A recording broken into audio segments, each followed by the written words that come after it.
Want to turn this over to the esteemed Dr. Annette Matlock. You're up, my friend.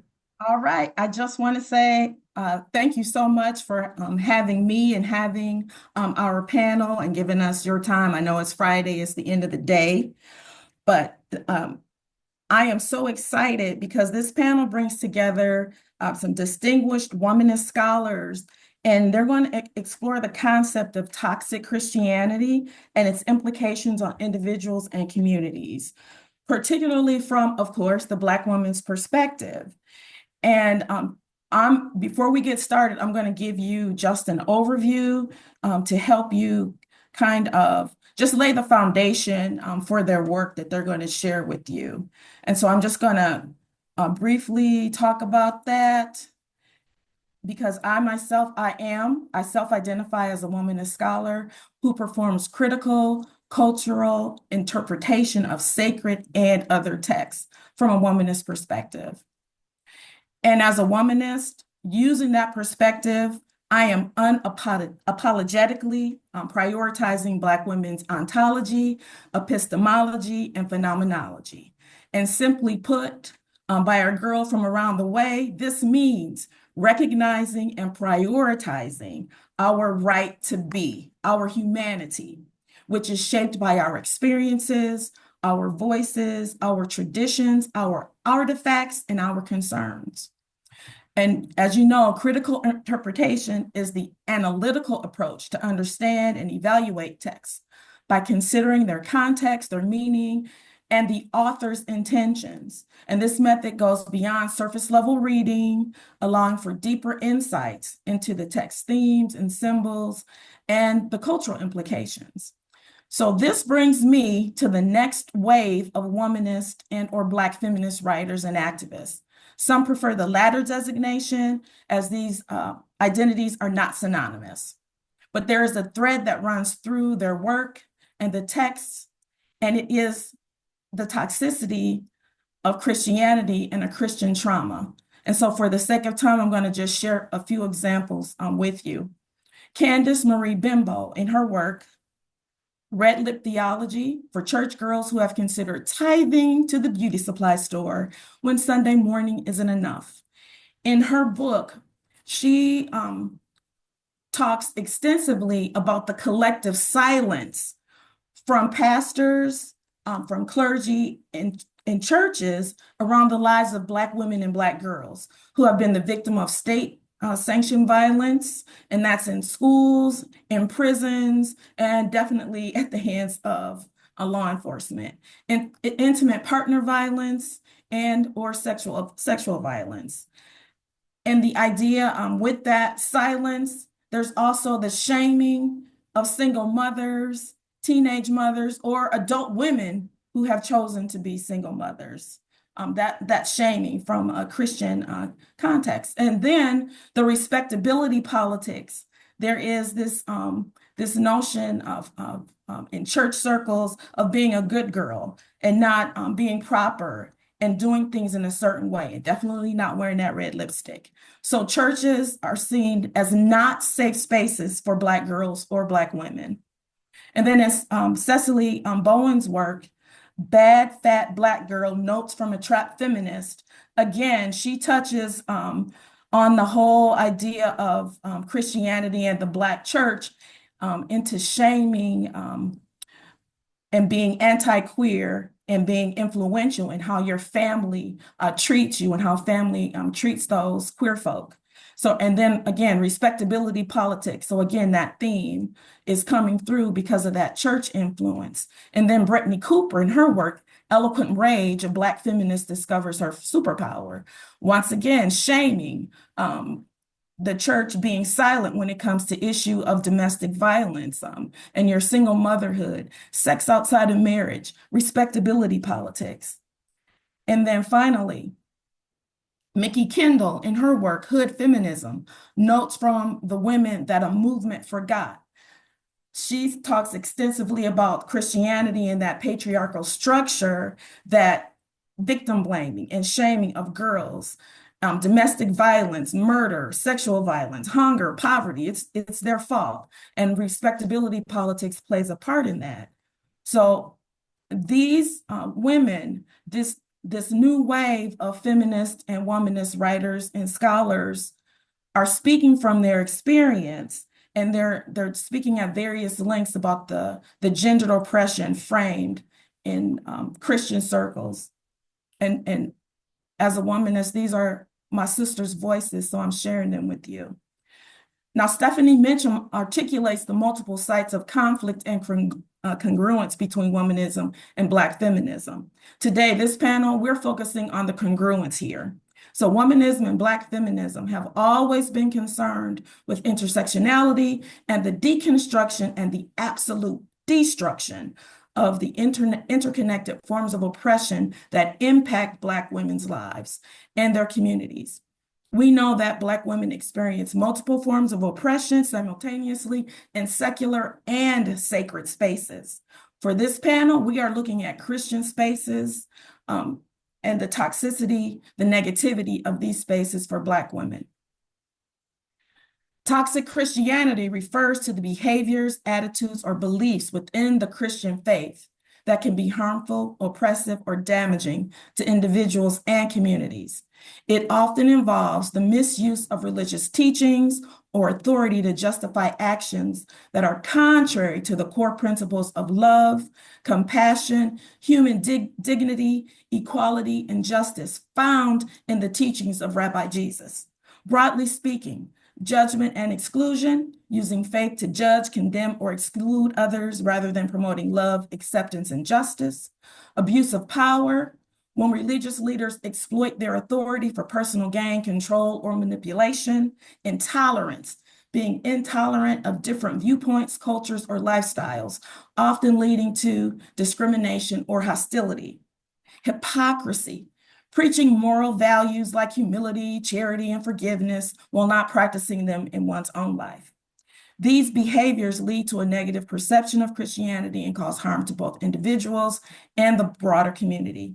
It's important to recognize and address these issues to ensure that the true spirit of the faith centered on a beloved community prevails. So this panel of womanists is part of a legacy of womanist scholars, Black feminists, activists, artists, mothers, sisters, and so much more. Through their work, commitment, and compassion for others, they are in the company of women such as Harriet Tubman, Sojourner Truth, Ella Baker, Fannie Lou Hamer, Shirley Chisholm, Dolores Williams, Katie G. Cannon, Carolyn L. Madlock, Sheena Marie Carey, Joy Morton, Joyce Blackman, Diane Marie Hunter, Leola Rambus, and Mary Bogan, to name just a few of the greats past and present. So now, I turn it over to our panel. Each one will introduce themselves and their topic, and we will start with Dr. Io Morton. Please introduce yourself and your topic. So I don't want to start out breaking rules, but can I just hop in and then I'll explain on the back end? That works? Because That works. I don't want to move without your permission. Move. All right. So it is Women's Day at this Black church. The white attire gleams brightly against the brown skin of the women. There are feminine niceties throughout the church on this particular Sunday. The assignment was understood. The women have worked to ensure the service has been planned to be a girl's good time in the Lord. The best preacher from the land has been invited. The choir has been recruited to have the best sound possible. The women in the church have even prepared a meal to be sure every sensory need has been met. After all, it is Women's Day at the Black church. Everything seems to be in place. Even the carpet appears to be extra soft and feminine this morning. Everything is just right until she walks in. She is dressed in purple, because she was not informed that it was Women's Day. She is seated so far back in the sanctuary, she is almost in the parking lot. She has a history, and the entire community knows it. She is not invited, but they have to let her in because the mission statement clearly states that this church, built by the enslaved, erected in 1865, was for anyone who felt led to enter the doors. Their premise was to recreate the hush harbor for the Black community to be able to worship God. Is that not what she came to do? Now, several women in the church were happy to see her in the sanctuary, not because they wanted her soul to be cared for, not because she belonged there, but because they knew that she was not with their husbands while they were in church. They had heard the rumors, and the rumors were always true about women like her. The attitudes about her created an invisible wall around her. This wall did not serve her. This wall still let in the comments thrown like daggers around her, hoping they would land. The wall would still let the stares in. The wall still gave her some indication that the church, erected by her ancestors, did not approve of her. No one knew what had brought her to the church on this particular Sunday. No one knew what her life was actually like. No one knew who she actually was. No one even bothered to try to understand what her life might be like in this isolated space. All they knew was that she did not belong in this fine church. Her mere existence soiled the narrative the church was aiming to promote. She was not the genteel lady the church promoted Black women to be. She was not outwardly submissive to her husband. After all the husbands she'd had belonged to someone else. She did not fit the mold of a Black woman that belonged to this church. Her purple dress seemed to be a watered-down version of those blues she was famous for promoting. Those blue stories about women like her, needing the love of a man, needing the acceptance from the community, needing the fellowship among believers. Those blue stories were packaged in tight dresses and encouraged explicit thoughts that were gateways to all types of sin. Surely she had come in to stir up trouble in the house of the Lord on Women's Day. The only person who greeted her was the usher at the door, who reluctantly led her to a seat in the back of the sanctuary in hopes of not disrupting the pictures or the picturesque service for the annual Women's Day. She was not welcomed into the house built for her. The community would be able to progress if women like her did not exist. But her constant presence in the grocery store, the beauty shops, the nail salons, the school, the community made it more and more difficult for the narrative to be taken seriously. Why couldn't she see this? The narrative would serve her needs if she would just get on board, if she would just denounce the things that were too ethnic to be accepted by the majority in society, if she would just relax her hair, if she would not speak so loudly, if she would not participate in that blues music, if she didn't wail so loudly during praise and worship, if she would quit being her, she would gain the world. Didn't she understand this? Then, sharply at 11 a.m., the choir begins to sing. This singing is drastically different from the blue music she was used to. This music was choral and stiff. There were no riffs to reflect the culture seemingly present in the Black church on Women's Day. The music was a dry mirror of the dry white church just up the road. There was no Negro spiritual or gospel music being sang. This choir only sang what is classified as Christian music. The deep feeling of a Negro spiritual might cause these women to break character. There was no place in this Black church for that sort of thing. As the song closes, a woman steps behind the side microphone because she is not allowed in the pulpit. She welcomes everyone to the service and expressly thanks everyone for being draped in their finest white clothing. She gives the order of the service and takes her seat. The offering comes and goes. The responsive reading comes and goes from the black and burgundy hymnal with the gold lettering. that comes and goes. Several other pomp and circumstance rituals take place. Then the main event happens. The preacher takes his place in the pulpit. He, on Women's Day, takes a text from the book of Esther. He promotes the idea that the women of today could take a note from this story because Esther understood the assignment and Vashti was stubborn and did not understand her place. Esther was glorified because of her willingness to bend. She was willing to take on the expectations of the majority. She was willing to denounce who she was to become someone she was not. Just to please the king. She was very much the ideal woman of both her time and the present.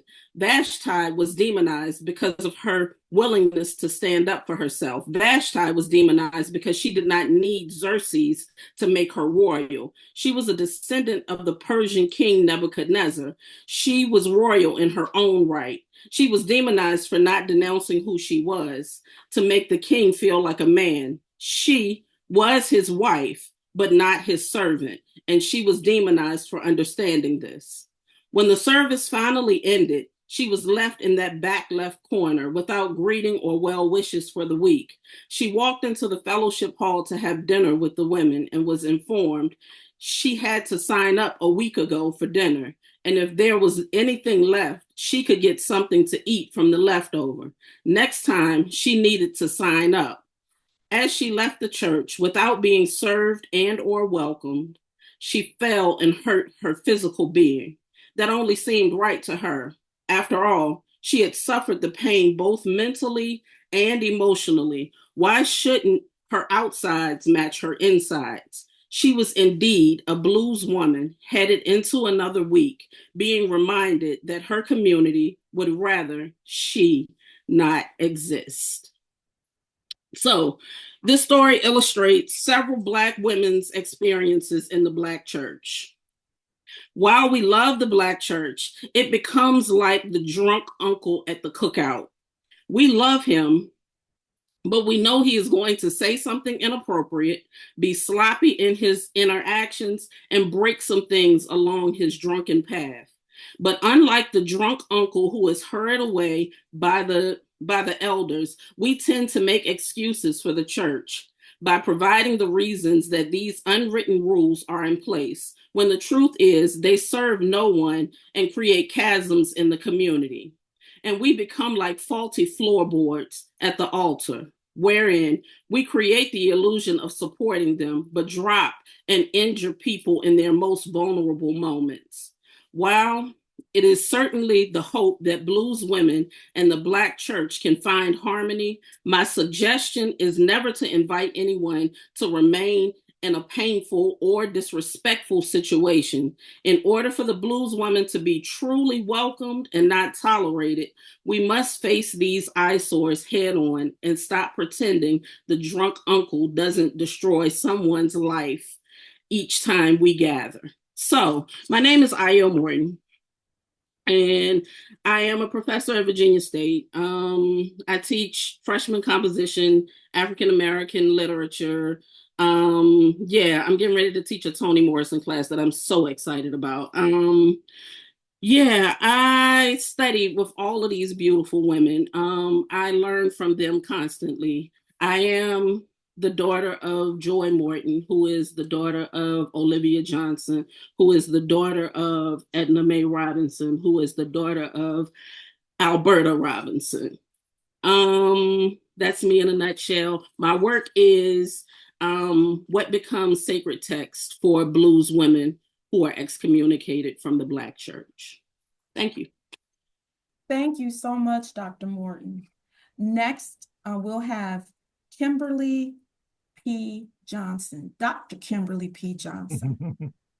Hi, everyone. Let me try to share my screen, see if that works.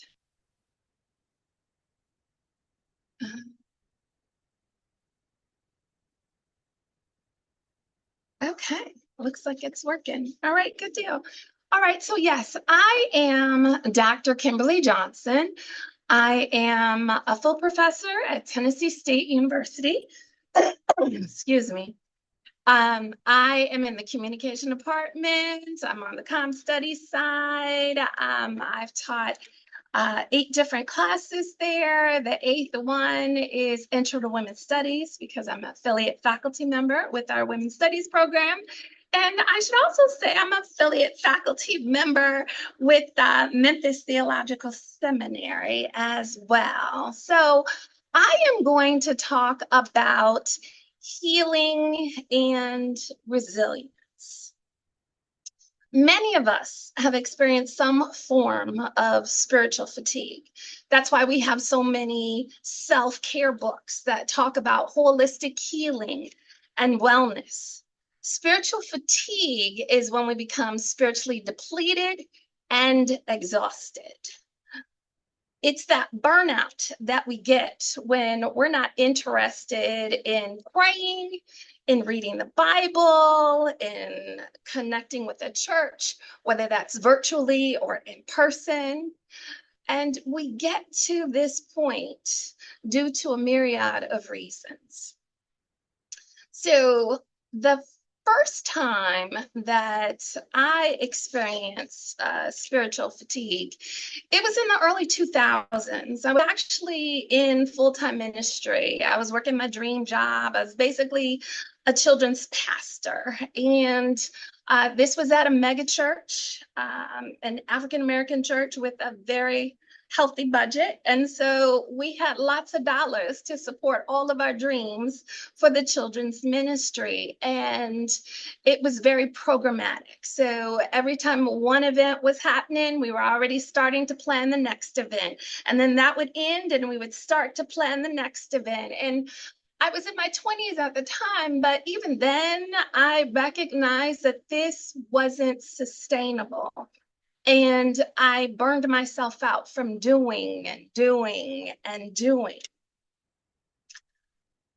Shanika Walker Barnes says it best in her book, Sacred Self-Care, that we neglect ourselves, abuse ourselves, and exhaust ourselves, believing that other people and institutions are more important than we are. Sometimes we even do this in the name of God as we serve our churches and communities.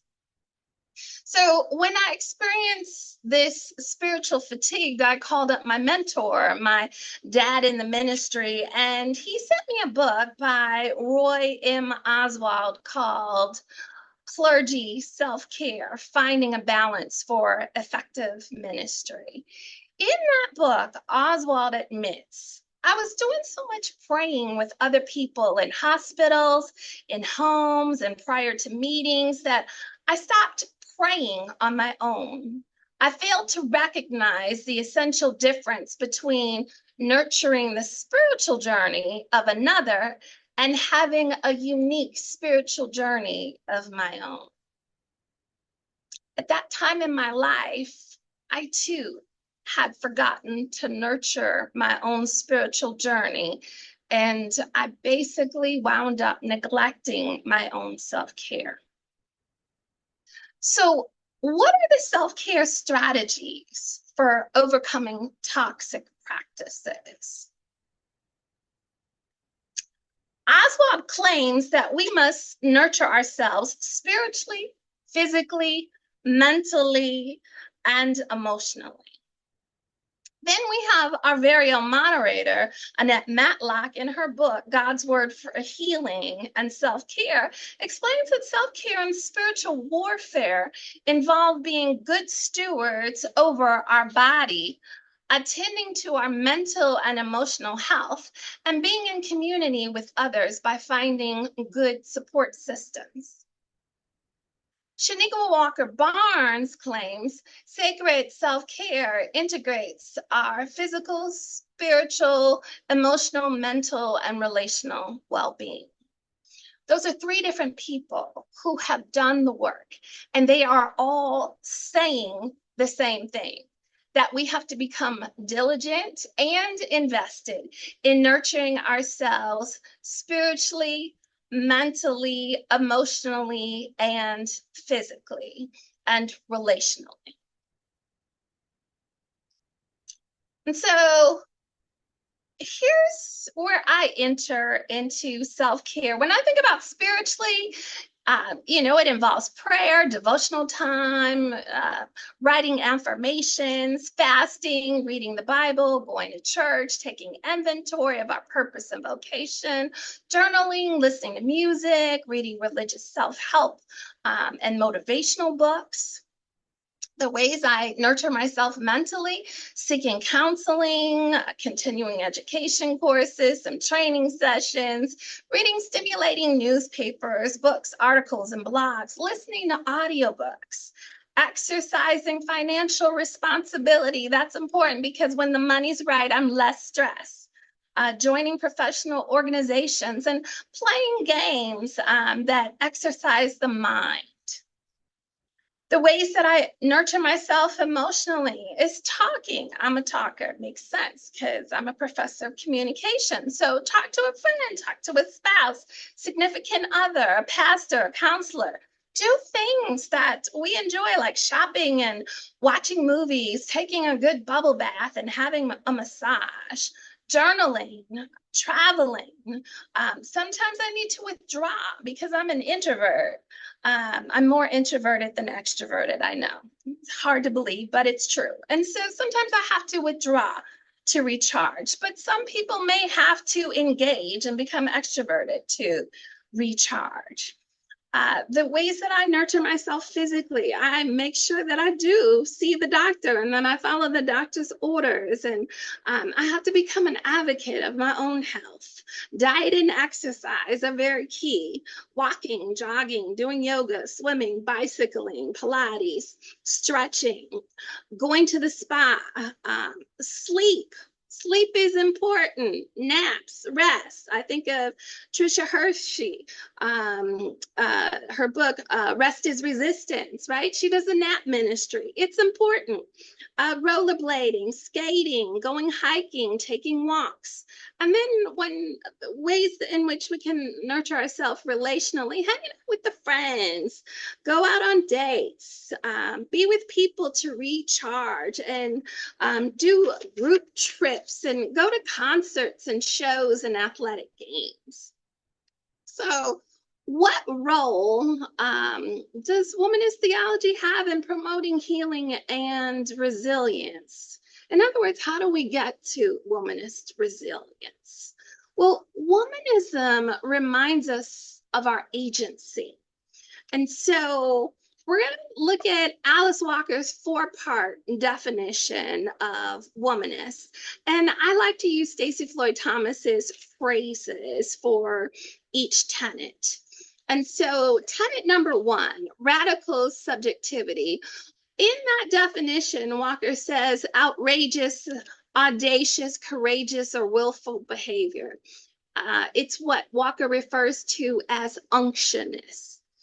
And I am going to expound on each tenet using Katie Cannon's analysis of Zora Neale Hurston in her book, Black Womanist Ethics. So in this book, Cannon describes Zora Neale Hurston as an unctuous moral agent by saying that Hurston learned to look at the world with her own eyes, from her own judgments, and demythicized whole bodies of so-called social legitimacy. And Katie Cannon describes this characteristic of moral agency as quiet grace. She writes that the presuppositions behind Hurston's argument is that the Black community is called forth to fashion a set of values in their own terms, as well as mastering, radicalizing, and sometimes destroying pervasive negative orientations, and that is the essence of quiet grace. So it's this notion of not being afraid to redefine yourself and identify yourself on your own terms. Tenet number 2, traditional communalism. In that definition, Walker says, not a separatist, except periodically for health. So innate in tenet number 2 is this commitment to fighting for the people, but it also recognizes the need to pull back and withdraw from the people, as well as responsibilities in order to take care of self, which means that self-care is an absolute necessity. Tenet number 3, redemptive self-love. In that definition, Walker says, at the end, loves herself regardless. Katie Cannon claims that Zora Neale Hurston, both in the life she lived and in the writings that she produced, challenged the assumptions of the men. Hurston tapped her inner strength and pushed against the structural limits, which did not adhere to her own standard of self-fulfillment. So she refused to submit or bow down to the norms and values of the Black male literary tradition. Invisible dignity is a steadfast notion of one's self-worth that functions as a moral compass. Then we have tenet number 4, critical engagement. In that definition, Walker describes it as womanist is to feminist as purple is to lavender. So this 4th tenet takes a deep dive into the culture to examine the systemic issues that continue to oppress people, and then devises a plan of action, which Katie Cannon describes as unshouted courage. So according to Cannon, unshouted courage is the quality of steadfastness, akin to fortitude in the face of formidable oppression. It involves the ability to hold on to life against major opposition. Cannon says unshouted courage as a virtue is the often unacknowledged inner conviction that keeps one's appetite whet for freedom. The ethical speculation is that courage is the staying power of the Black community, wherein individuals act, affirming their humanity in spite of continued fear of institutionalized aggression. So it is the ability to discover life-giving ways that allow us to hold on to life in the midst of oppression. Shaniqua Walker Barnes encourages clergy, seminary faculty, and faith-based activists to view self-care as a strategy for sustaining the work that God has called them to do, and to think of self-care as a divine right and sacred obligation. And here's what I want to leave you with. That womanism reminds us of our agency as we engage in self-care, and it encourages us to operate in quiet grace, invisible dignity, and unshouted courage. Thank you. Let's give that was really excellent, and thank you for using my community work on healing. I was surprised. I was like, wait a minute, what? So thank you so much for that, and using it here in this space and sharing it. But as we move forward, I want to call your attention to Dr. Camille Anderson. Dr. Camille, please introduce yourself a bit and tell us about your work. Good afternoon, everyone. I am Dr. Camille J. Anderson. I am an independent scholar in all things Black bilingualism, being a global cosmopolitan, and identity. It is my honor to be here with you all, conversing with you today about a topic that I feel sits at the intersection of faith, identity, and liberation.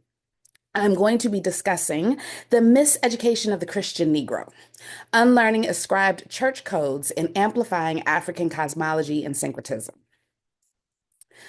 So Carter G. Woodson reminds us that systems of power shape not only our educational institutions, but also our religious institutions. He argues that if you can control a man's thinking, you do not have to worry about his actions. This is particularly relevant when we examine the ways in which Black Christians have been conditioned to accept church codes that often reinforce colonial hierarchies rather than liberate. I'm using the term church codes intentionally, because I do draw similarities between these and the Black codes instituted during the Reconstruction era. And I've identified 4 ways that these codes draw on the familiar. First is control over autonomy.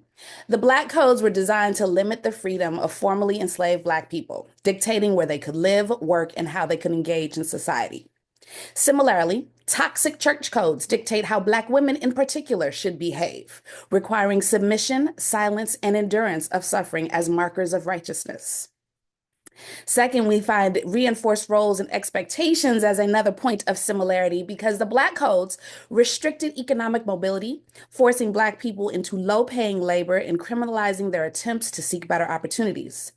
Toxic church codes do something similar by reinforcing gendered labor within the church, expecting Black women to serve, as our good Sister Io said, tirelessly with cooking, cleaning, caring for children while being excluded from leadership roles. Third, we have punishment for defiance. Under the Black Code, stepping outside of defined boundaries resulted in punishment from fines to imprisonment. Likewise, Black women who challenge toxic church codes, whether by questioning male leadership, rejecting misogynistic teachings, or embracing womanist theology, are often labeled as rebellious, unfaithful, or even unworthy of respect within the church community. Lastly, we have this distorted use of morality. Just as the Black codes were framed as necessary for maintaining order in the post-slavery South, toxic church codes are often justified as God-ordained directives for proper Christian living.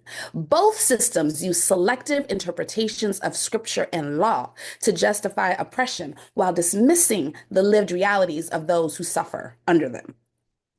Many Black churches have historically been spaces of resistance, community, and resilience, yes. However, in that space, there has also been theological conditioning that aligns with Eurocentric values rather than the liberating gospel of Jesus Christ. These church codes dictate how one should dress, worship, express gender roles, and even engage in spiritual warfare. For instance, the rigid respectability politics in church, such as the idea of holiness being determined by external presentation, are remnants of colonial ideology rather than biblical mandate. This miseducation is not accidental.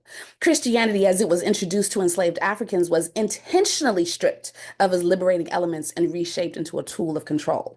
Certain scriptures were emphasized to promote obedience, while others were omitted. The theological conditioning has led to generational cycles of religious trauma where Black believers feel disconnected from their African spiritual heritage. One of the most toxic aspects of this ascribed church codes is the policing of Black women's bodies. From a young age, many of us have been told to cover up so we don't tempt men, as if our very existence is inherently sinful.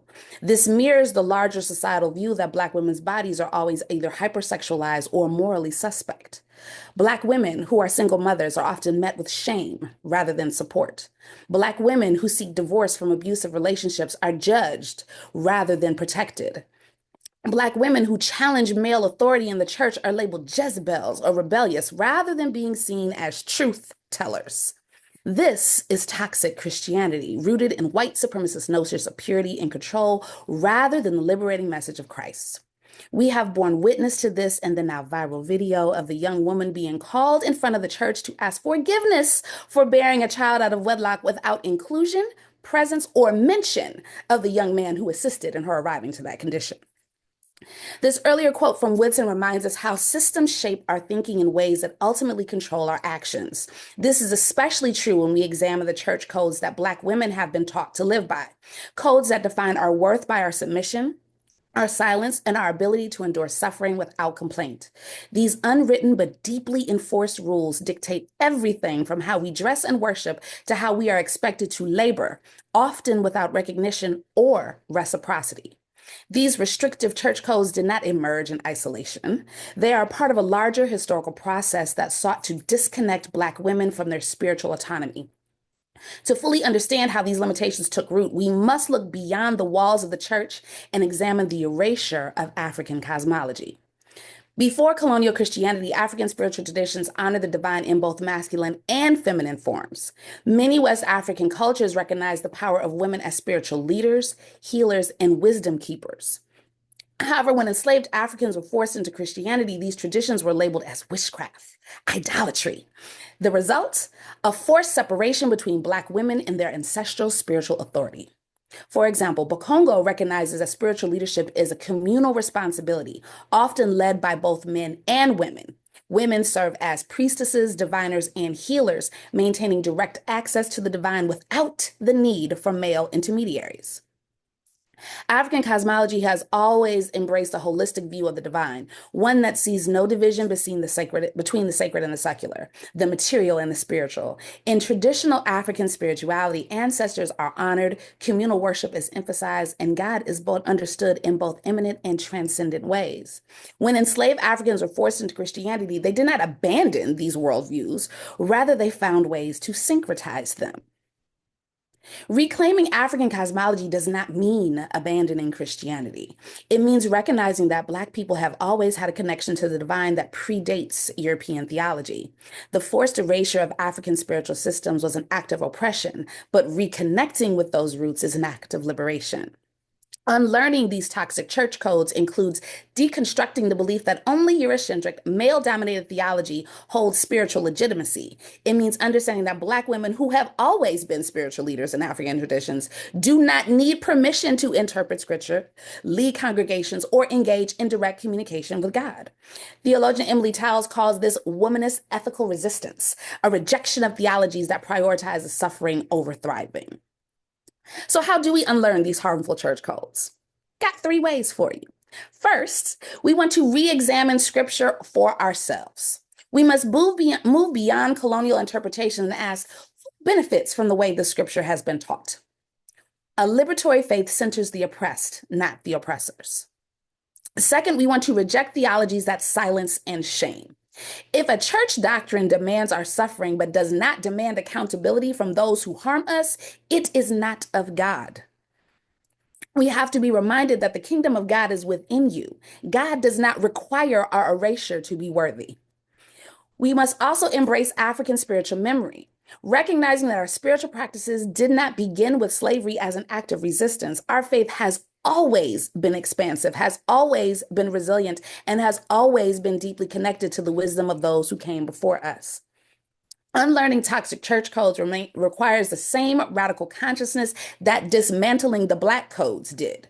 Naming the harm, challenging the structures that sustain it, and reclaiming the fullness of Black identity, including its spiritual expressions beyond Westernized Christianity. Black women must be free to lead, question, and thrive without fear of condemnation, just as their ancestors fought for the right to live free from the oppressive dictates of the Black codes. James Cone reminds us that God is always on the side of the oppressed. Black women are not called to bear the burden of religious respectability or silent suffering. We are called to be free. Our ancestors carried their faith in their bodies, in their songs, in their prayers. We are the living testimony of that faith. Unlearning ascribed church codes is not about leaving the church. It's about reclaiming the fullness of our spiritual inheritance. The path forward is clear. We must reclaim the full spectrum of our spiritual heritage, integrating African wisdom with Christian faith in ways that honor our ancestors, our bodies, and our right to spiritual autonomy. As the Proverbs remind us, wisdom is the principal thing, therefore get wisdom, and with all things, thy getting understanding. Thank you. Amen, amen, Ashe.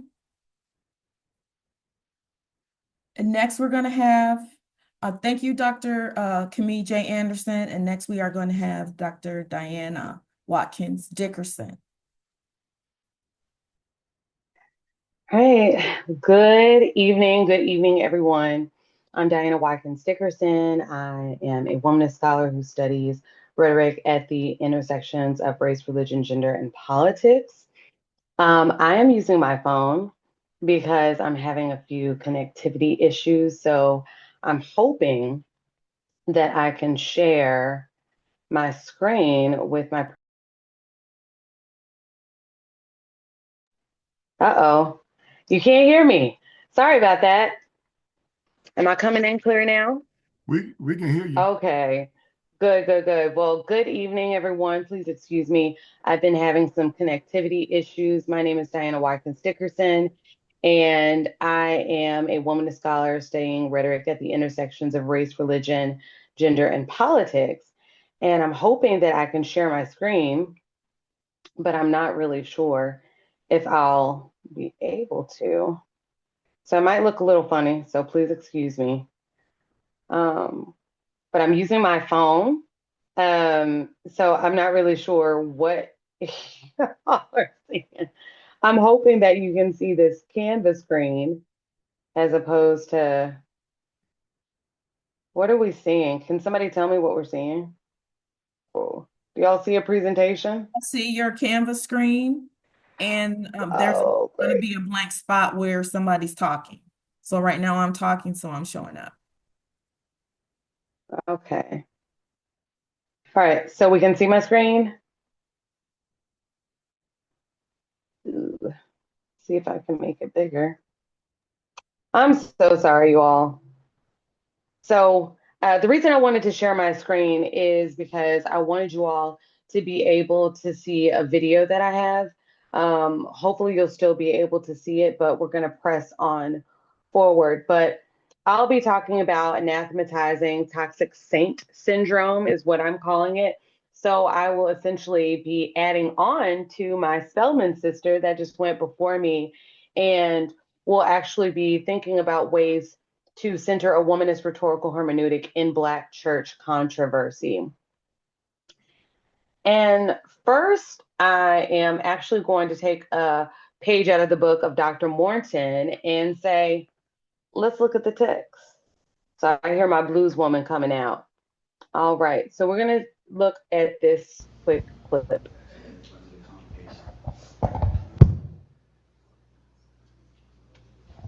Praise the Lord, saints. Stand right in front of the congregation. Yeah, right in front of you. Don't touch that table. I want to apologize to everybody in here because I am pregnant. I'm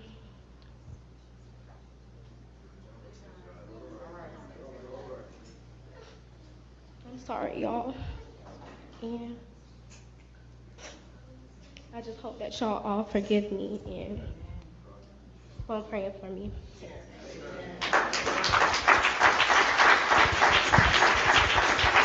All right, so were we able to see that small little clip? Can I get some thumbs up maybe, or some Yes. yeses, some audible yeses?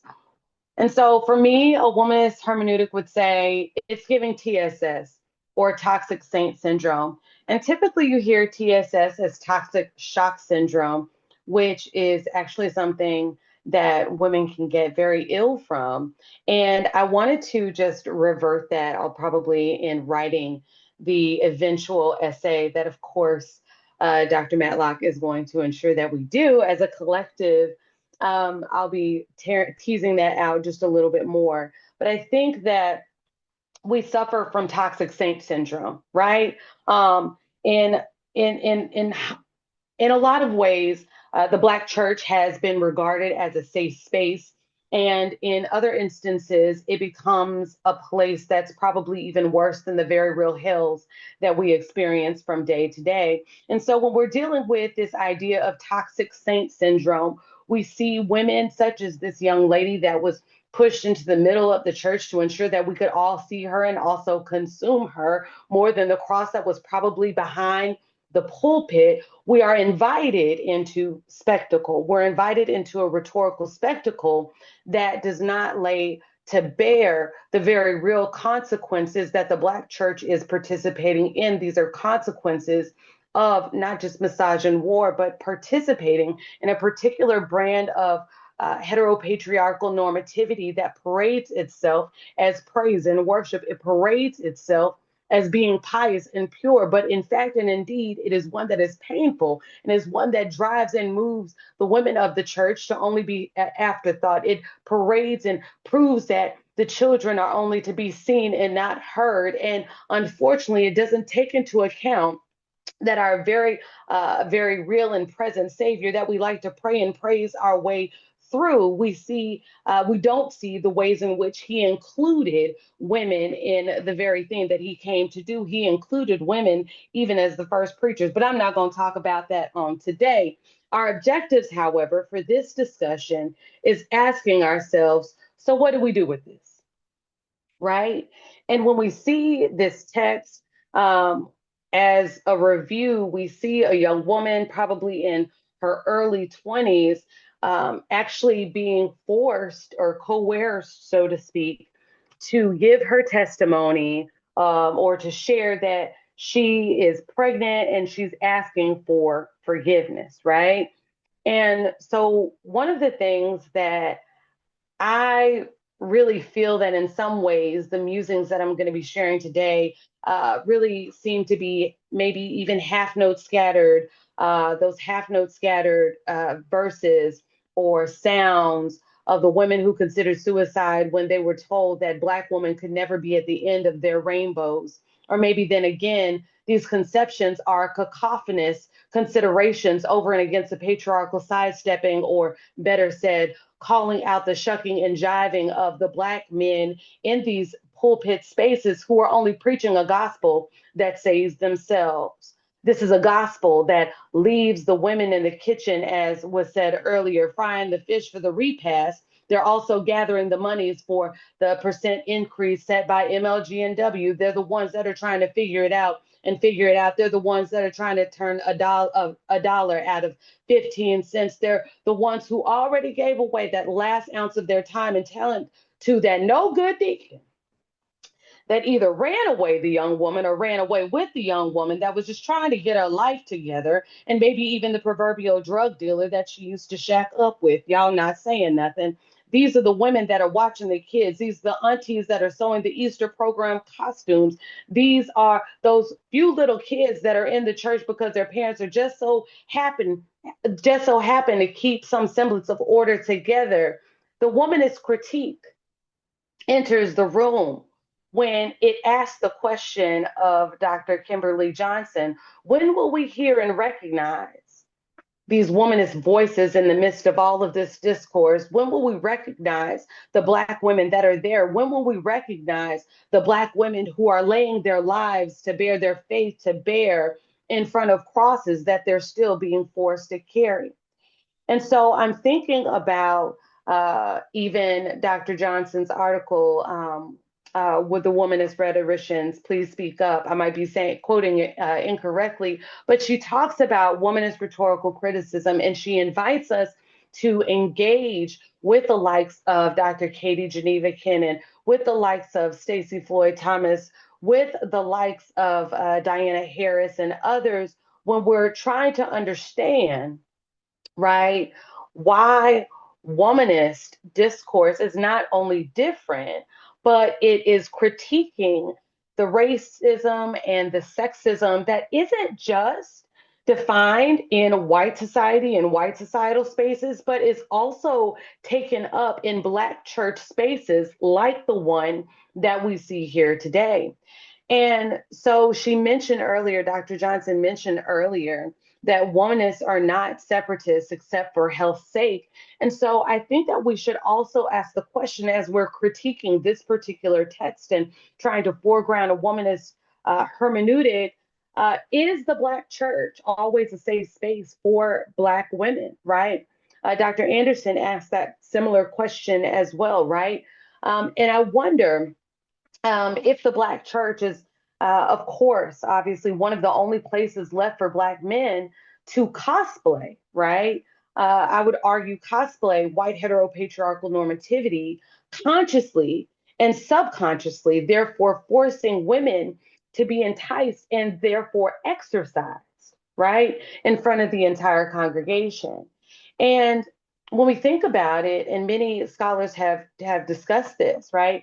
Many Black preachers, this is kind of their only space where they can feel as though they're not just competent, but they're feeling a way in which they have this idea in which they can follow this paradigm of masculinity that is forced upon them to accept, and also women as well, right, more broadly.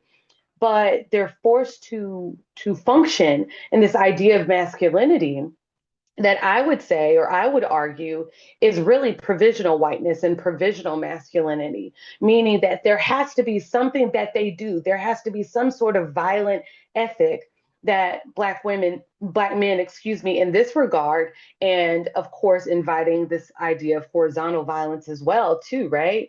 For the Black women that also encourage this, right? We never see the man. We never see the young man come to the fore. And later on, as this church was being attacked and the pastor is being pulled to the side and people are critiquing this all over social media, right? They defend the decision of the pastor. And so I would also argue with this idea of provisional whiteness or provisional masculinity, right? That there's this idea, this expectation and acceptance of theological assimilation and how that allows a quote unquote, you see my quoting fingers here, this proximity to whiteness, right? And this proximity to a white Jesus that will turn your sins to pure white, right? Will take your sins away. And so in that way, I would call and argue that a womanist hermeneutic accentuates the specificity of Black women's epistemological purview by acknowledging and aligning with not just their ideological suppositions, right? But the things that they have to re envision or reimagine or recreate or rethink, right? As they are violently experiencing life as they know it, right? And trying to function in the midst of the vitriol and still yet find their voices, even if they're told that they need to sound a certain way. And so for me, to close, right, I have Cardi B, right? These are the problems. You know, she asked in this meme, what was the reason? What was the reason, right? And I would argue again that much of the reason, of course, is this idea of provisional whiteness or provisional masculinity, which is kind of taken up by theological assimilation, which arguably would allow one to have some sort of proximity to whiteness. And so those are just my musings for today. Shameless plug. Pre-order your book, A Black Woman for President. But again, I'm Dianna Watkins Dickerson. Thank you so much for your time and also your patience in me trying to get the technology together. Thank you. Thank you. That was fabulous. And yes, I highly recommend that book. And my mom still believes Shirley Chisholm should have been president. She was robbed. And she still stands by that until yesterday was the last she talked about it. So we're going to move on. We have Mocha Hunter is next. Please tell us about yourself and your work. Hi, can everybody hear me? Yes, wonderful. Okay. I'm in the middle of You Can't Vote Here, Alabama. So if the connection gets lost, bear with me. So my name is Madison Hunter. Everybody knows me as Mocha, or my students call me Promo. I am the black sheep, but not the black sheep of this entire community here. I am an English major. So I recently got my Master of Fine Arts in Creative Writing and a certificate in African American Literature. I'm currently in my second semester of the PhD in Literary Cultural Studies, while also pursuing a certificate in Women's and Gender Studies and Autism Studies. And something that you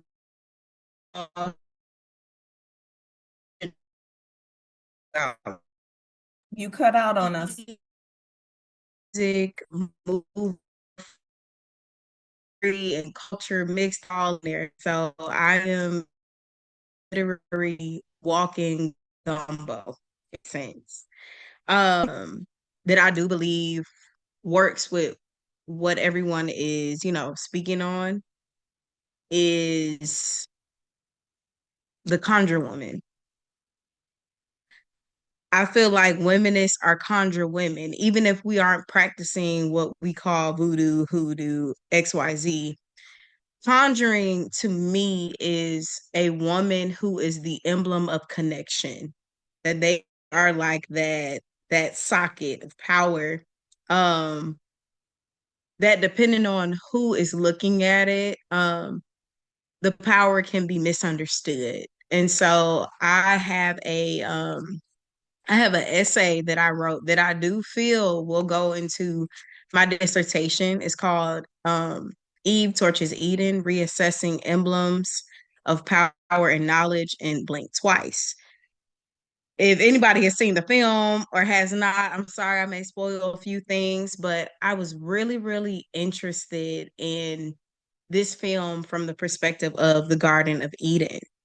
So I will mostly focus on the dichotomy between um, Lilith and Eve, as well as the dichotomy that society and the church, particularly the Jewish and Christian church, how they use the Madonna whore dichotomy between Lilith and Eve, to basically shame women or to try to control women to perform a certain kind of womanhood that I don't believe that God wanted us to perform.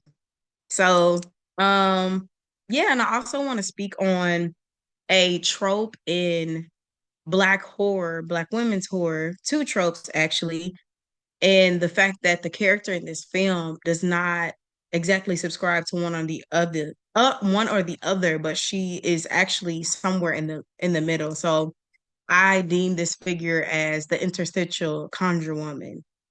So yeah.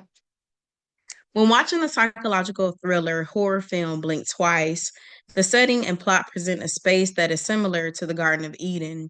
The female characters who have been invited to the island of tech billionaire Slater King are provided luxurious clothing, food, and shelter while having their memories erased daily without their knowledge until the protagonist, Frida, sips a snake venom mixed tonic from Badass Maid, one of the workers on the island who seeks to protect them from the predatorial antics of Slater and his male counterparts. In the midst of this mind shattering revelation, she also realizes that these predators have eliminated her best friend because she stopped forgetting once bitten by a snake that produced the same venom that was in the tonic Frida drank. Jesse's disappearance is similar to the tale of folkloric figure Lilith, Adam's first wife. Frida, like the biblical figure of Eve, must decide based on her encounter with the serpent that opens her eyes to the violence committed against her and the other women. In the midst of this encounter, the symbol of the serpent is redefined as asylum rather than danger. In my paper, I reassess this redefinition of symbols and figures that are widely demonized, especially the mythical figure of Lilith, Adam's first wife, as well as explore how certain elements of this film fit within the folkloric horror framework. I will examine the ways in which Frida exists as a final girl and an enduring woman, simultaneously, and the possibilities and dangers of positioning this character between the two horror tropes.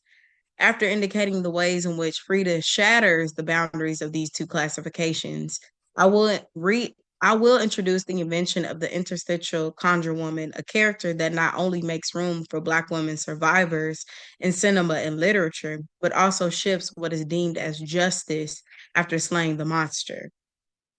Blink Twice is Eden flipped upside down, considering that a presumed paradise is exposed for a secluded patriarchal haven, a violent playground for men to act out unscrupulous acts against their victims without consequence. Amid the luxury, the women on the trip are losing their memory due to the perfume, the Cedria. They are provided in their rooms, which happen to be part of Slater King's social experiment. The name of the perfume derives from the word desiderium, which is Latin for an ardent desire or longing, especially feeling of loss or grief for something lost.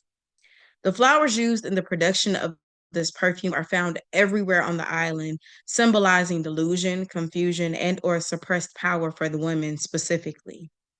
Loosely tied to the tree of knowledge of good and evil, the opposite effect is achieved through the flower in which the women are ignorant in this context, rather than being knowledgeable of the evil performed against them. It is the use of this perfume that keeps these women bound unknowingly as they believe they are simply on vacation. On the other hand, there are vipers roaming the island that King orders his staff to eliminate. The oldest maid on the island, Badass Maid, does her fair share of slaying serpents, but not for the sake of pest control as intended. She takes the venom and brews a green elixir with it, which she eventually convinces Frida to drink. This elixir brings her memory back, and what she remembers is monstrous, unforgettable to be exact. Badass Maid represents the serpent's rhetoric for Eve to partake in the forbidden as done in Eden, which causes universal calamity. However, the serpent in this context represents liberation. The serpent is a key to agency for the protagonist and the other women. The tree of knowledge of good and evil transforms into the site for agency, for choice, rather than a space for judgment. This space where Eve and Adam come into the knowledge of their nakedness becomes a space for revelation of women's position of powerlessness as well as their ferocity. In this framework of viewing Eden out of its original order, I'd be remiss to not amplify Lilith's silenced voice in the conversation around power. Lilith, deriving from Mesopotamian and Jewish mythology, is known as Adam's first wife who refused to be subservient to Adam, was banished from the Garden of Eden and painted as a succubus. And Lilith, a rabbinic projection of the demonic female. Susan Schwebt briefly explains the impact of Lilith's figure being used in society to hold the patriarchy intact. Quote, she was used extensively during the Middle Ages and continues to be used in certain communities to keep women in their place. Rabbis use the tale of Lilith to warn women about rebelling against their husbands because death in childbirth may be the result. Lilith would come steal their infants. Today, although most modern Jews are dimly aware of the figure of Lilith, she is still manifest in the form of amulets worn by women about to give birth in certain Hasidic and North African Jewish communities, end quote. Lilith's refusal to submit to the divine order established by mankind leads to her ultimate erasure. In the same vein, Jesse is blotted out in the same way. Frida's best friend, is bitten by a snake during the group's late night shenanigans of drinking and experimenting with hallucinogenics, and the plot's tone shifts. One of those memories that floats back to Frida is that Jessie is killed because she stopped forgetting the way these men violated her and the rest of the women in the group after she is bitten. Note that the bite is venomous, not poisonous. Both women encounter the serpent in different ways, but still receive punishment for having knowledge of their attacker's offenses. As explained in M. Joan McDermott and Sarah J. Blackstone's Lilith in Myth, Melodrama, and Criminology, it is not just their friendship, but also the fight for their sexuality that bonds Jessie and Frida as do Lilith and Eve. Quote, what Eve and Lilith share is their sexuality. Eve is the temptress whose sexual relations with Adam precipitated the fall. Lilith is the independent seductress, refusing to lie beneath Adam, but later sneaking into the tents of men and sleeping with them. Sexuality is central to the evil in both Eve and Lilith, dooming Eve to the pains of childbirth and subservience, and Lilith to the death of her demon children. End quote. Both Eve and Lilith are archetypes that contribute to the Madonna whore duality, the tendency to define women as good or evil. Frida acquiesces to Slater King's attention and advances, and Jessie is the one that questions them while being on the island altogether, as well as highlight an ominous feeling that something bad is happening, especially after being bitten. Hi, Dad. How are you? From the moment Frida and Slater met, Slater, no, not right now. From the moment Frida and Slater met, Slater maintains this veil of mysteriousness, charm, and intellect that intrigues Frida, especially his philosophy around memory. His belief that forgetting is a gift, coupled with what appears to be transparency, is ironically what traps Frida into this unknown cycle of violence. It is Frida's lack of awareness and initial voluntary complicity and forgetting that makes her a Madonna figure, perpetuating the patriarchal desire for all women to be docile, agreeable, and respectable. Frida's willingness to operate in delusion, regardless of her intuition, feeling from her mouth that something bad is going to happen, as well as Jesse's foreshadowing when their sense of time is incomprehensible, yields the terror of the attacks on her and the other women. Jesse, being the whore of this false dichotomy, is an anomaly since she is no longer forgetting the ways that she and the rest of the women are continually being sexually assaulted and seeks for Frida to open her eyes to how disturbing their environment is. She is ringing the alarm that the patriarchal presence on the island is adamant about hitting snooze on to keep the women nescient to the way they are being violated and controlled. These archetypes are strategically used to display the consequences of not adhering to the rhythm of patriarchal practices and ideals. Both women are punished when they take power into their own hands. They are both viewed as objects of male consumption and power. This observation about how Frida and Jesse operate as both Lilith and Eve, as well as the patriarchal duo of the Madonna whore complex, it is necessary to dive into the conversation around terror that is endured within this film and how the protagonist's intersectional identities affect the weight of the film's conclusion, as well as speaks to the need for expansion within the Black women's horror genre. And to kind of sum things up, I wanted to speak on the two figures of the final girl and the enduring woman. I don't know if anybody's familiar with the slasher films. The woman that would survive would always be the final girl, and she would typically be a white woman who would get the man, and she would be able to return back to her normal life. The enduring woman, on the other hand, she also, I would say the enduring woman, her slaying the monster is deeply connected to her having her man. So that is something that both tropes have in common. However, the social and racial implications around Black women being masculinized in film makes it impossible for a Black woman to be seen only as the final girl. And so based on how Frida operates on this island, she is not just the final girl. One, because she is not the only woman that ends up surviving. And two, she's the enduring woman because she ends up becoming the monster. She ends up taking, she does the inverse to Slater King, and she becomes Mrs. King, using his fortune to make herself visible. And so the interstitial conjure woman essentially wants to fill in that space between those two tropes, in which it calls for that character to address the trauma she has experienced by slaying the monster. Because both figures, both the final girl as well as the enduring woman, in those films, we never see what healing looks like for those characters.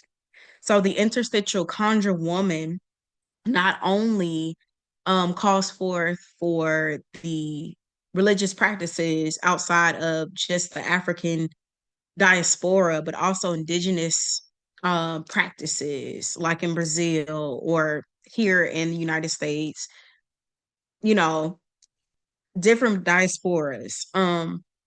But also, what does healing look like for this woman? And is it just as an individual or is it communal? And so that is what I am super, super interested in right now as a scholar. And I hope all of this made sense. If it didn't, oh well, I love it. I'm going to keep writing about it. And please excuse my father who doesn't give a damn about what I'm doing, but I still love him. And that's me. Thank you all for coming to my TED Talk. Thank you, Madison, Mocha, Hunter. Thank you for that. And you are in the right space. You're in the right place. And you belong here. And you can be a black sheep, a purple sheep, a pink sheep, whatever color sheep you want to be. But you in with all these other sheep. So you were with us. So you stuck. This is where you are. And so for our last presenter today, and thank you all so much for hanging in with us. We have a lot of information here. Dr. Natonya, are you still here? Yes. Yeah, All I'm right. still here. Okay. All right. You're up. All right, very quick introduction because as you can hear, I am now losing my voice. Gotta love a good summer cold. Um, my name is Dr. Natonya Listach. As in August, I will be an assistant professor at Middle Tennessee State University. I signed the contract, so they can't get rid of me now.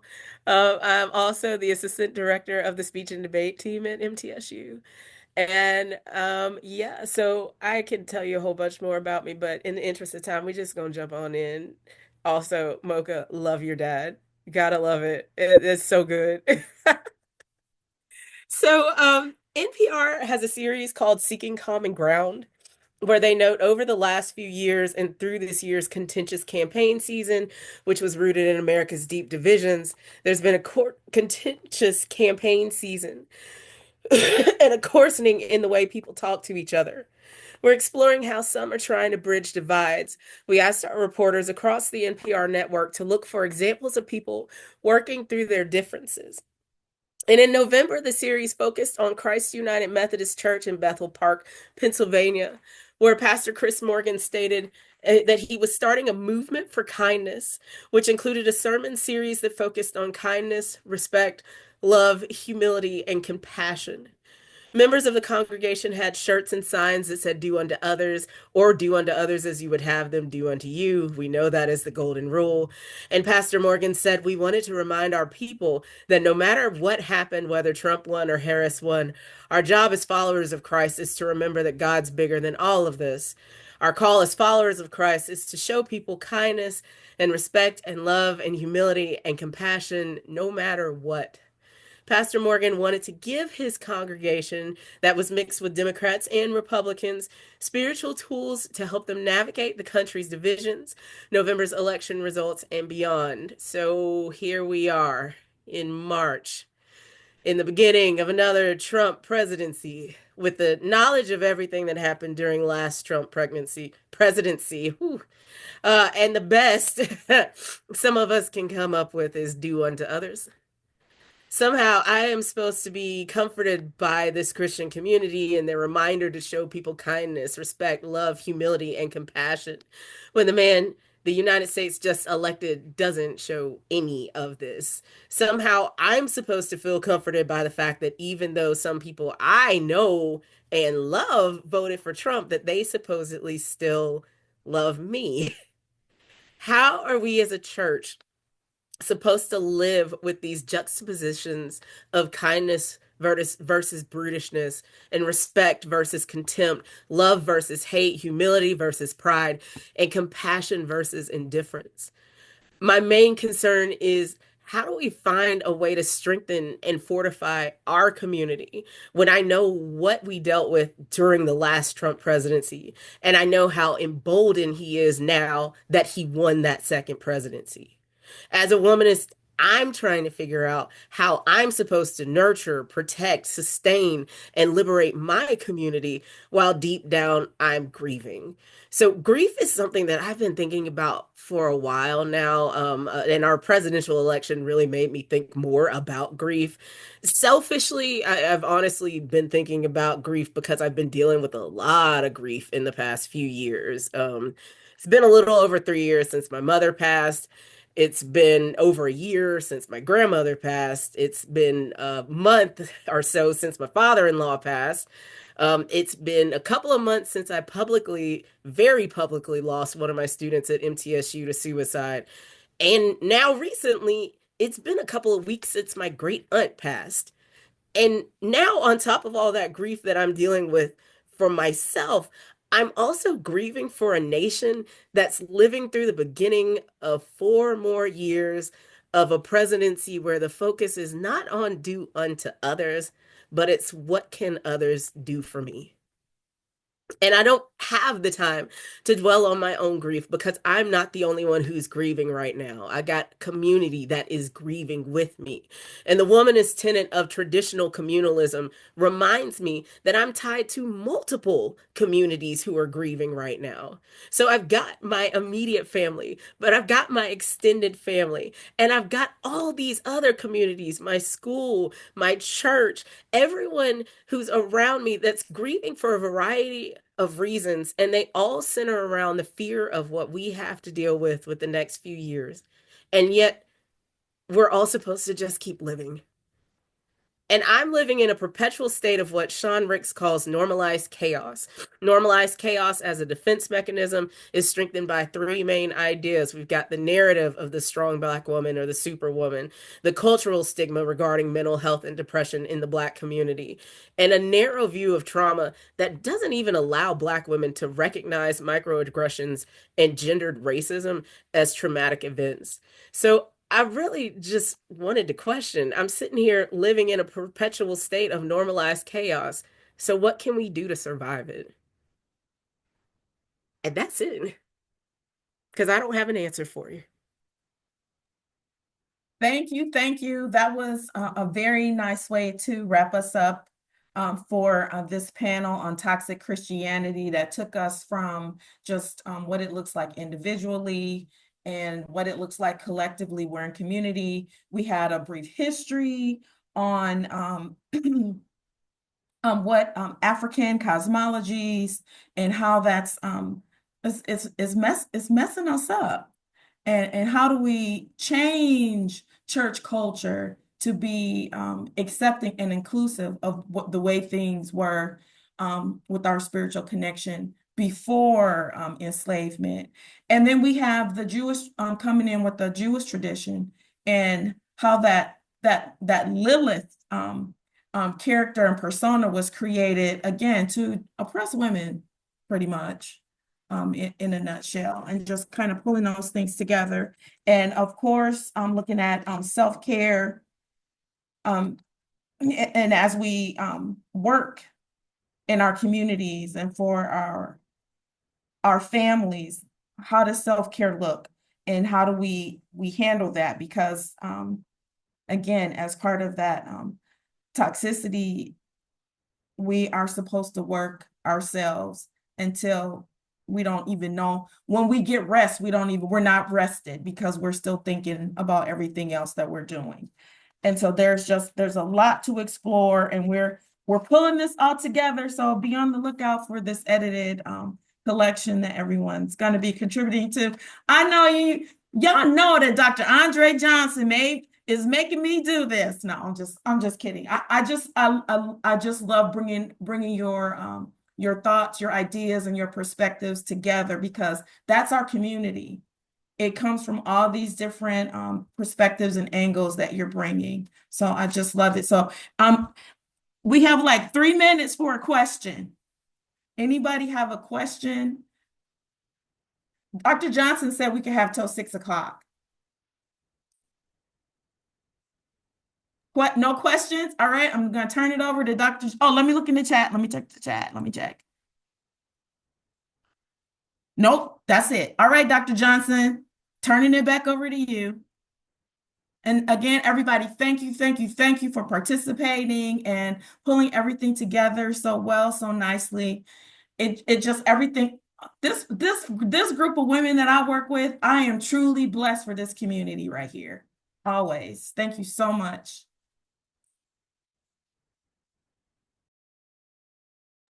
Did Dr. Johnson walk away from his computer? He did.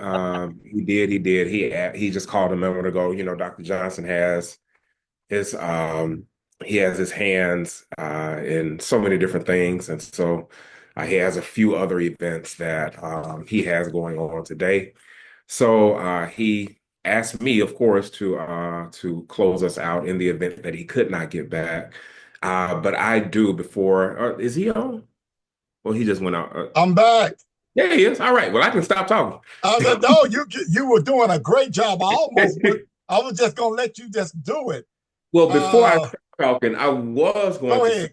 say that I wanted all of us to give you a thunderous round of applause for this launching, this first virtual meeting. I think this one is worth all of us coming off mute and clapping. And this is Thank you.